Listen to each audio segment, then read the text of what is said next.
नमस्कार, मैं दीक्षा कुलश्रेष्ठ। आप देख रहे हैं इंडिया हाईएस्ट न्यूज चैनल। जुड़े रहिए आज की ताजा खबरों के साथ।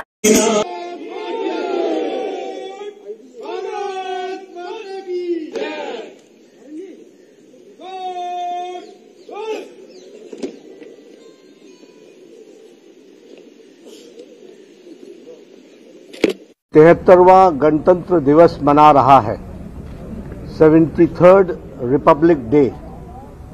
मैं अपनी ओर से और भारतीय जनता पार्टी के करोड़ों कार्यकर्ताओं की तरफ से देशवासियों को 73वें गणतंत्र दिवस पर हार्दिक शुभकामनाएं देता हूं। यह दिन जब हम गणतंत्र दिवस मना रहे हैं तो हमें याद रखना चाहिए कि 26 जनवरी 1950 को हमारा देश गणतंत्र हुआ था और आज के दिन इस दिवस को मनाते हुए ये आवश्यक हो जाता है कि हम उन महान नायकों को, महान देशभक्तों को, महान वीर सपूतों को याद करें जिन्होंने अपना सर्वस्व इस देश की आजादी के लिए, इस देश को गणतंत्र बनाने के लिए अपना लगाया था और उनके बलिदान से, उनके कारण ये आजादी हम सबको मिली और आज हम गणतंत्र के रूप में भारत स्थापित है। भारत कभी भी उन महान नायकों का ऋण नहीं चुका सकता और उनको हम कभी भूल नहीं सकते। इसलिए आज के दिन हम सब लोग उनको नमन करते हैं, उनको याद करते हैं जिन्होंने देश की आजादी के लिए अपना सर्वस्व लुटा दिया और हमें ये आजादी भी दी और ये गणतंत्र भारत दिया है। मित्रों, उनका सपना था स्वतंत्रता, उनका सपना था स्वराज, उनका सपना था सुराज। आज हम ये कह सकते हैं कि हमें स्वतंत्रता मिली, स्वराज मिला और भारत के यशस्वी प्रधानमंत्री श्री नरेंद्र मोदी जी के नेतृत्व में हमें सुराज मिला है। हम सब लोग एक प्रयास के माध्यम से देश की एकता, अखंडता, एकजुटता, इस भाव को लेकर के चलते हुए देश को मजबूत बनाने के लिए हर दिन, हर पल, हर पग उस ओर हम बढ़ा रहे हैं।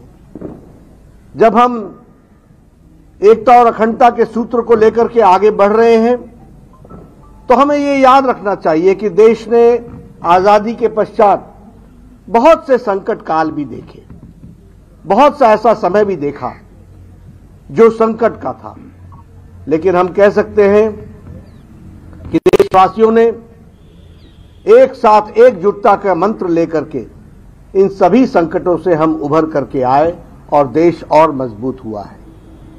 हाल ही की अगर हम बात लें तो ये जो महामारी, ये जो कोरोना की त्रासदी हम सबको देखने को मिली, एक तरीके से कहा जाए तो देश में, दुनिया में समृद्ध राष्ट्र, शक्तिशाली राष्ट्र, संपन्न राष्ट्र ने अपने आप को कोरोना के सामने असहाय पाया।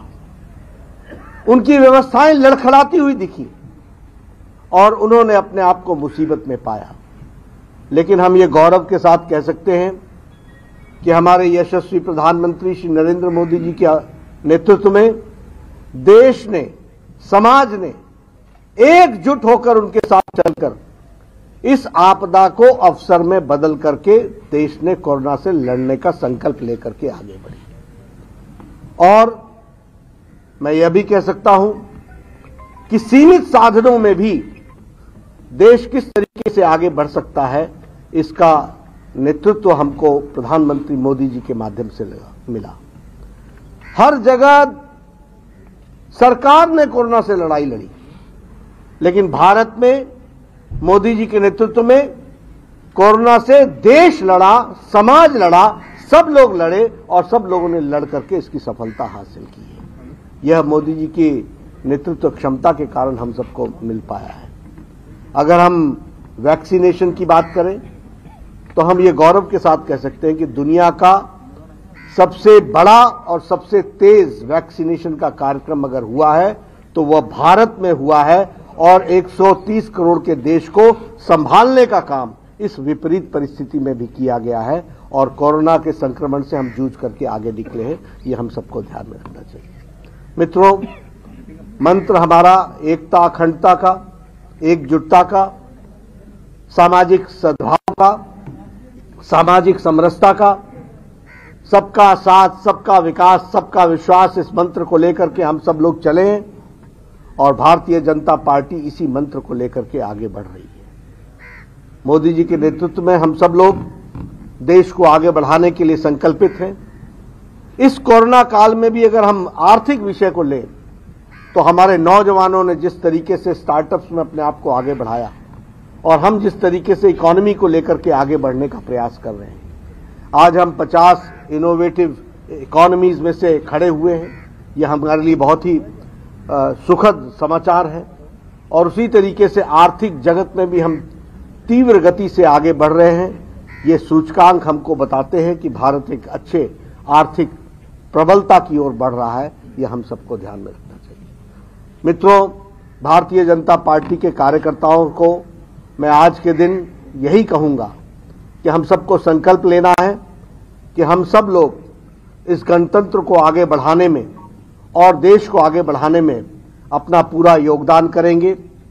समाज को सबको साथ लेकर के चलेंगे, समाज से समाज की कुरीतियों को दूर करेंगे और एक सबल समाज बनाने में हम और देश को मजबूती प्रदान करने में हम आगे बढ़ेंगे। आज हम उन वीर जवानों को भी याद करते हैं जिनके कारण देश सुरक्षित है, जिनके कारण हम सुरक्षित हैं, जो आज सीमा पर प्रहरी के रूप में खड़े हैं और जब जब देश पर संकट आया तो उन्होंने देश की सुरक्षा के लिए अपना बलिदान दिया है। उनको भी हम आज याद करते हैं। मित्रों, हमारा गणतंत्र बड़ा मजबूत है, इसकी मजबूती हमें बनाए रखनी है और आगे बढ़ना है। इन्हीं शब्दों के साथ मैं आज पुनः सभी को गणतंत्र दिवस की बधाई देता हूं और साथ ही साथ हम एक मजबूत राष्ट्र को और आगे बढ़ा के ले जाएं, इसके संकल्प को हम दोहराते हुए आगे बढ़ेंगे। इन्हीं शब्दों के साथ बहुत बहुत भारत